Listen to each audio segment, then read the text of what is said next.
the Minister of Gender, Children, Disability and Social Welfare, Honorable Tom Navicha MP, the Irish Ambassador to Malawi, His Excellency Mr. Jerry Cunningham, and all heads of diplomatic missions here present, the representative of UN agencies, Ms. Clara Anyangwe, Honorable Loni Chinjere Piri, Chairperson of the Parliamentary Women's Caucus, and all women MPs here present. Chairperson of the Malawi Irish Consortium, Asan Golowa, Action Aid Chief Executive Director, and your Vice Chairperson, Lingareni Mihoa, Oxfam Executive Director.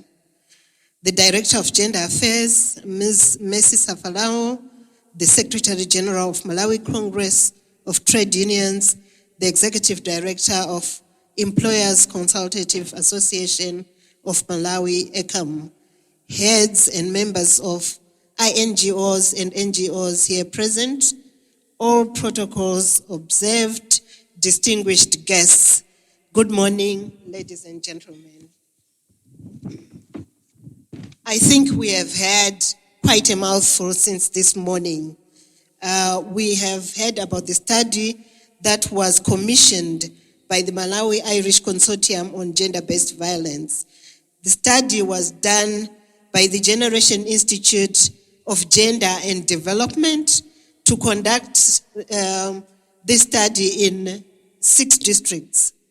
We have had a preview of the findings. We also have had the recommendations coming out of that study. In this session, we have invited here experts from different institutions, both government and non-governmental institutions, who are experts in their own areas. And we would like to ask them to have a deeper conversation on the subject of gender-based violence. But what was interesting, we had also women from the urban sector challenging us that work is not only formal work. There is also the informal work. There is the unpaid work where there is a lot of gender-based violence coming. We have also been challenged that for once, we need to move the shame, the fear, the blame from the victims to the perpetrators. So now I would like to ask the panel I'll give you each 2 minutes to introduce yourself and have a discussion on the mandate that you hold around the work that you are doing in gender-based violence, again, in the light of the 16 days of activism. And my name is Barbara Banda. I'm the chairperson of NGO GCN. I'll be moderating this session. Thank you.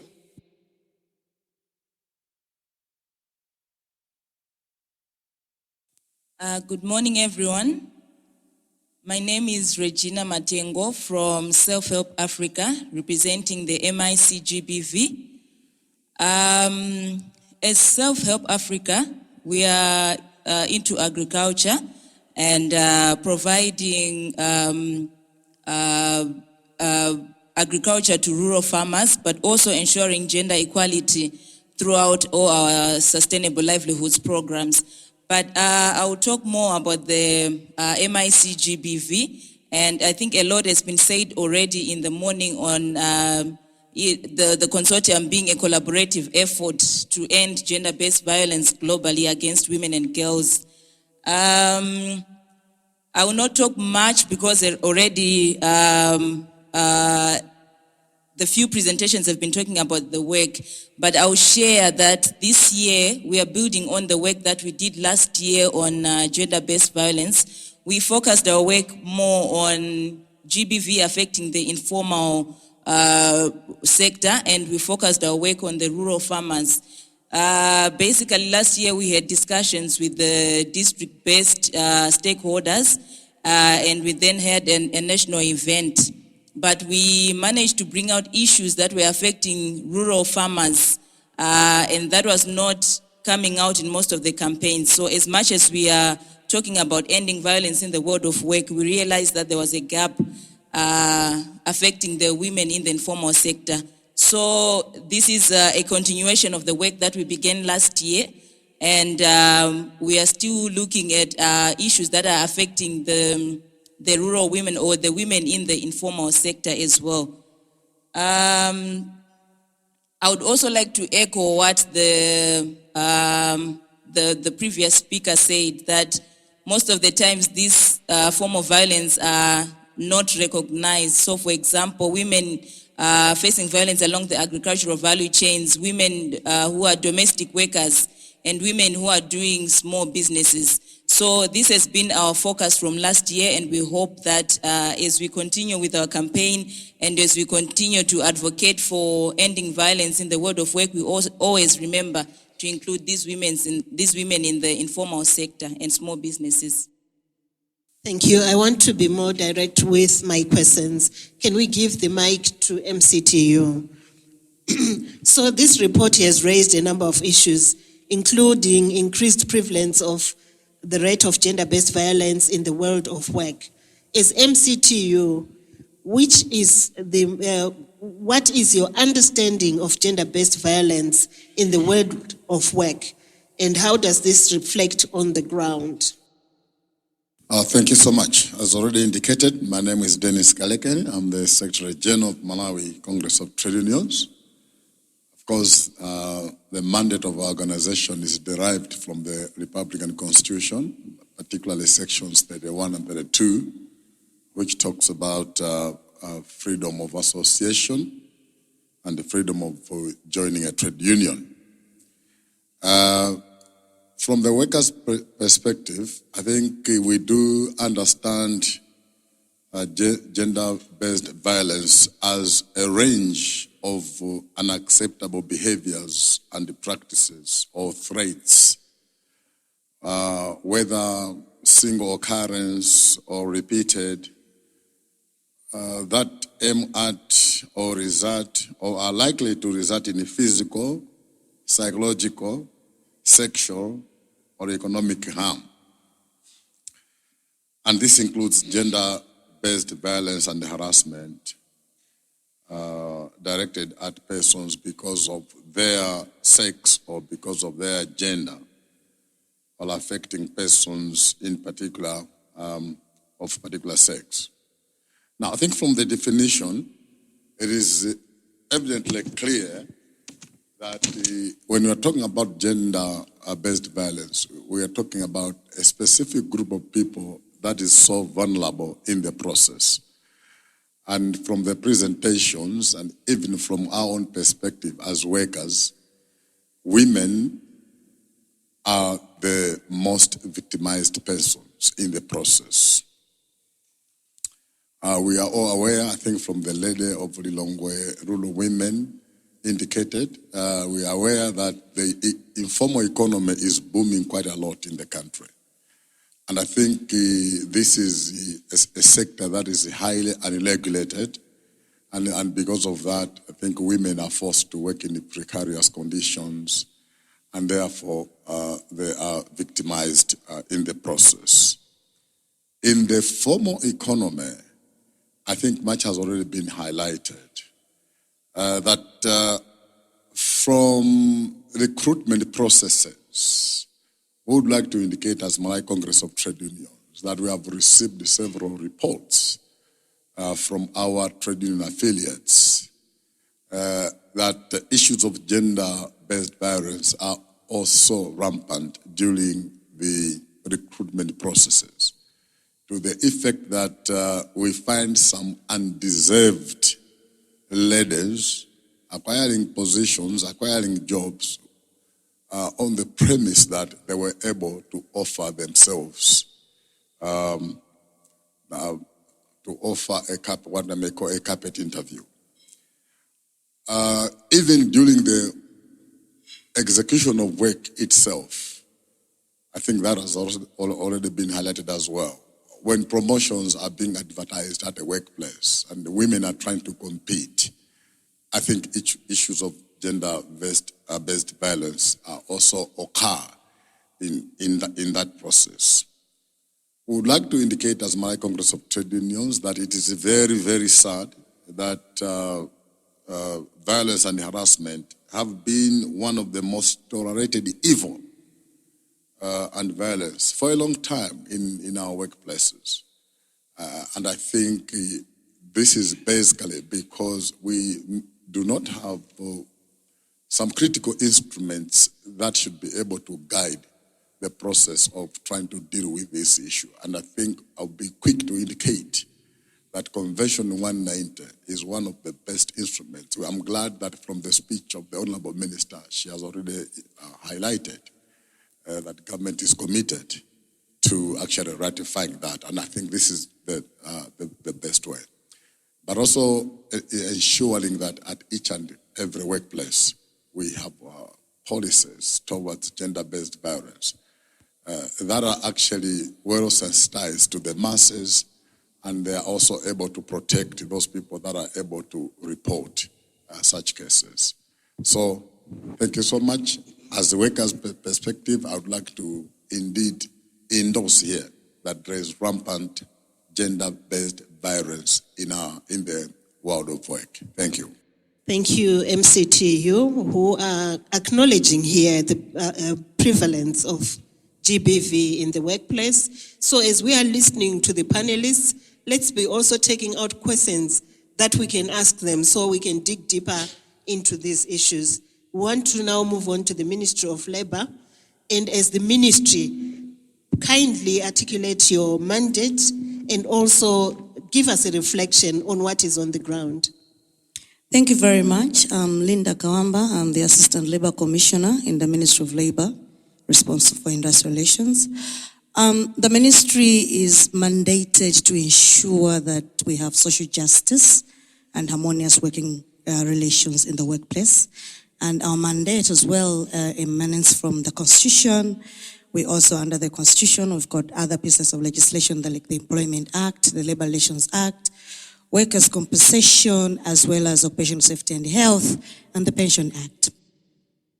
Our Employment Act outlaws discrimination of any form. It outlaws forced labor, and it ensures that there should be equal pay for work of equal value, meaning whoever, whether it's a man, it's a woman, you're all supposed to be paid equally for as long as the work that you're doing is that of equal value. The Labour Relations Act promotes the establishment of trade unions, and it deliberately has a provision that says 20% of all positions in the trade unions have to be held by women.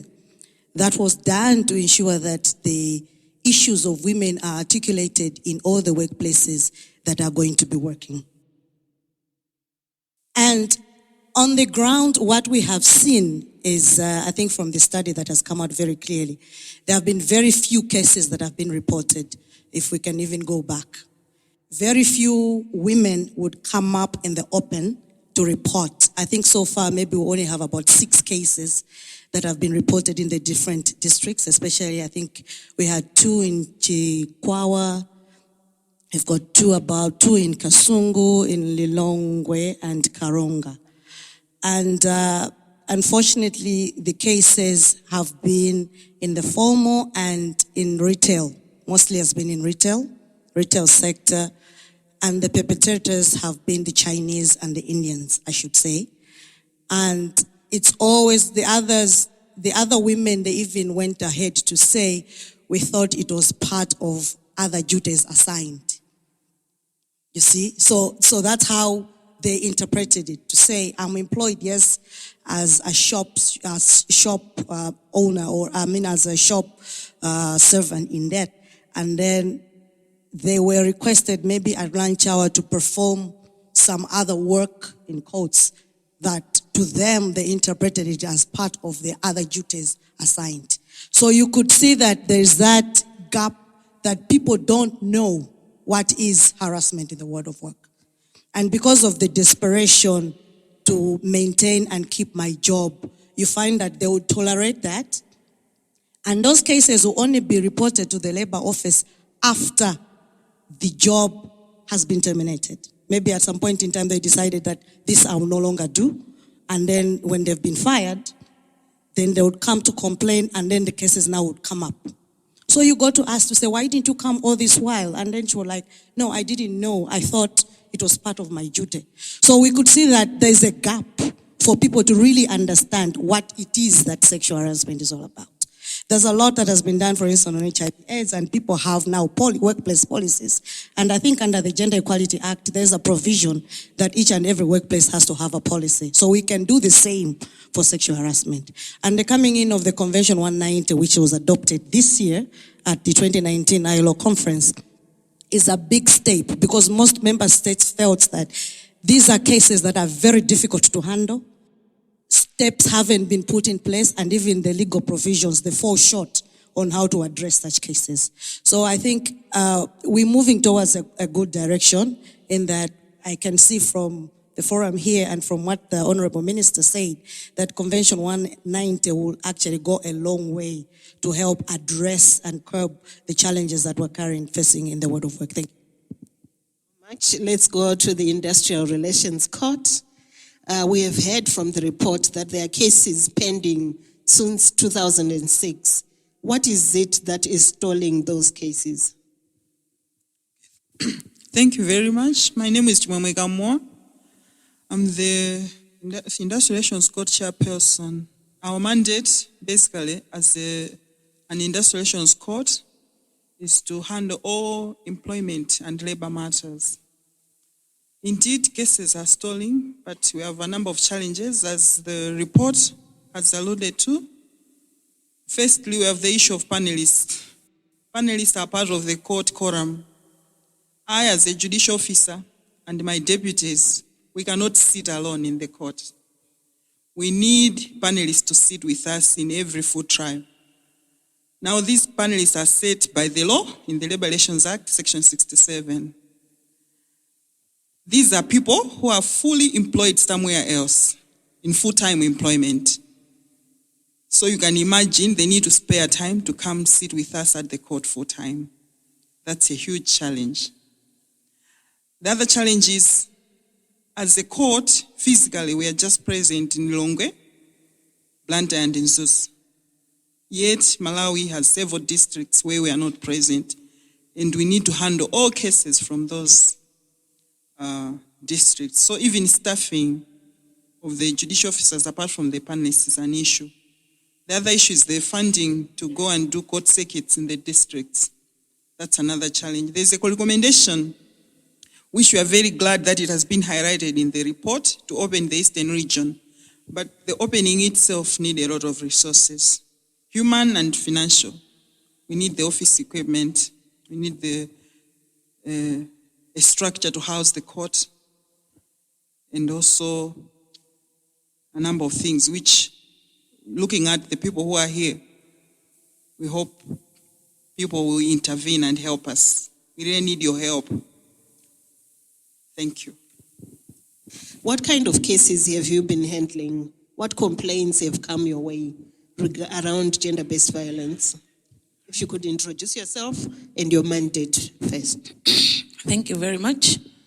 My name is Martha Ndeyana Kwengwere. I'm Deputy Director of Investigations in the Office of the Ombudsman. I'm here representing the Honorable Ombudsman, Ms. Martha Chizuma. Our role as Office of the Ombudsman is to receive and investigate cases of alleged injustices and to offer appropriate remedies.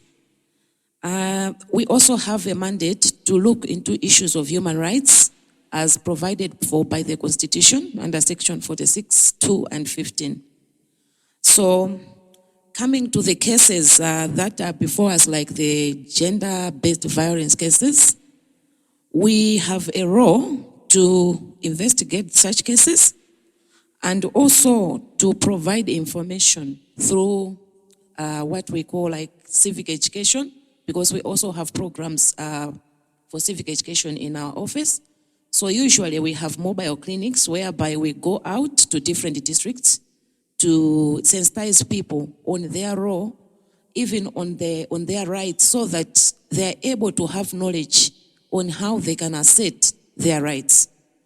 Apart from that, we have a role in GBV cases to make recommendations to the government where we feel that there are some gaps in relation to policies or laws. For instance, recently we made a recommendation through the public sector reforms that the organizations should ensure that they have these, the sexual harassment policy in place. This is in view of the fact that we have had problems whereby we have received some cases of sexual harassment, but when we contact the responding organs or agencies, we have discovered that they don't have mechanisms in place, like the sexual harassment policies, that would enable the people to report such instances. And the mechanisms would also support the implementation of such reported cases. But in the absence of those, we have had problems as Office of the Ombudsman. I must say that just to echo what others have said, our office too do not have many cases of GBV cases. This is, I think it has been like a general outcry as Office of the Ombudsman, even in terms of other general cases, that women do not come out to complain. Right now, in terms of ratio, we have like 80 to 20 in terms of the men and women cases that we have in the office. I think this is an area that needs to be looked into. During our mobile clinics, we have discovered that perhaps the culture that we have, which is usually a male-dominated culture, is contributing to this. So that women are not able to come out if they are suffering. They rather suffer in silence and not report such cases. Yeah, thank you. So let's have a round of applause for our panelists. Thank you very much. Thank you. My name is Stephen Ipani from Trogra. So I'm going to use an analogy of a computer to make my point. A computer needs software and hardware. Without the software or the operating system, the hardware is useless. So my question in relation to that is, here we are talking about policies, but in most of the institutions, both public and private, we may have policies, but the software in this case for me would be the gender attitudes of the people that are tasked with the responsibility to respond to violence when it happens. So even if the policies are in place, but if the attitudes of the people are not in line with the intentions of the policies, I think it's very difficult for us to do that. So my question is, what are you doing in your respective organizations to look at the attitudes of the people, the frontline workers who are receiving these cases, to ensure that the policies that you are standing over are indeed being effective? Thank you. Thank you very much for the wonderful discussion. I have a question. My name is Eve Kasambar. From the Department of Labor, you mentioned that some of the cases that have come to you have come after the women have quit. But regardless of that situation, I'd like to know what has been done, what is the action that has been taken on these so-called, the people that you are naming, for lack of a better word. Is there action that has been done to at least show that something is moving, or you just sweep it under the rug? Thank you. Thank you so much. I think we can deal with those two questions. The first question, I think, will go to every one of us. And the second question, particularly to the Ministry of Labor. So let's have everyone answer the first question. We'll finalize with the Ministry of Labor. We'll even take the second question. Thank you very much. To respond to the first question on what are we doing to change people's attitudes.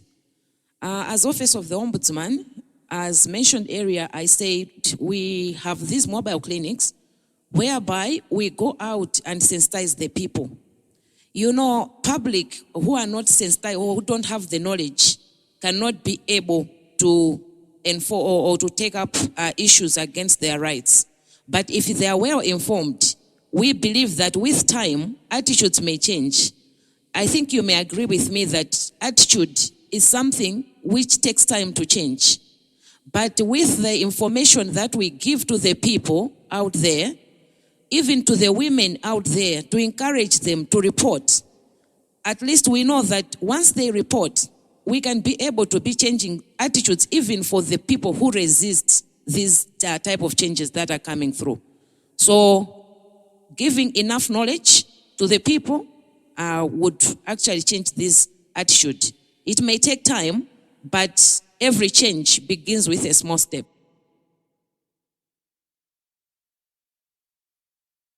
Thank you so much.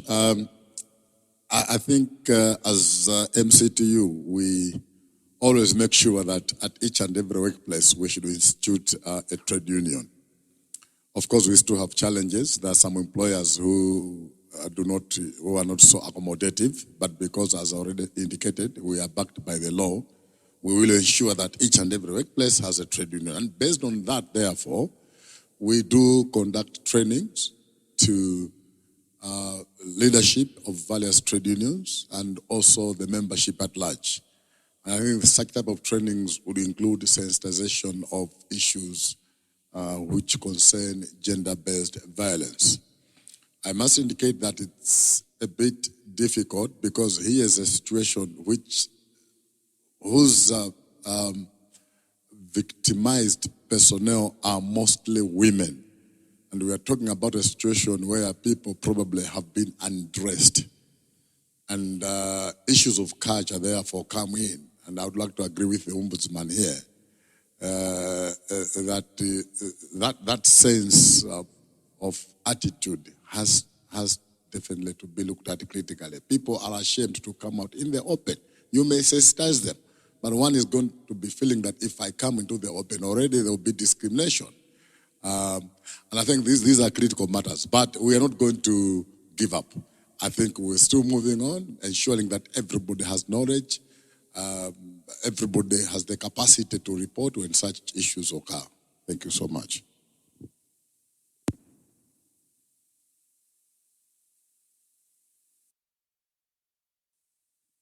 Court, due to the shame, people are not reporting the cases at the court. But we hope with civic awareness and sensitization, things will change. Then maybe for confidentiality case, we may hold these cases in camera, but it's something that has to be factored in the law on how best we can handle these cases at the court. Thank you. As a consortium, I think we have been doing sensitization meetings in the districts where we were engaging district stakeholders on responding to these issues, as well as dealing with the attitudes that comes and that affect the women in the informal sector. But the challenge is also that there are no clear reporting mechanisms for these women, for example, who are selling in the markets. Where do they report issues of sexual harassment? If we have district stakeholders, most of the people would know that they go to the victim support unit. But does the victim support unit have the capacity to deal with issues of sexual harassment? Because most of the cases that go there are domestic violence. So as much as we are doing sensitization meetings, targeting the district stakeholders, there's still a gap where there are no reporting mechanisms for the women in the informal sector, especially in the markets or along the agricultural value chains.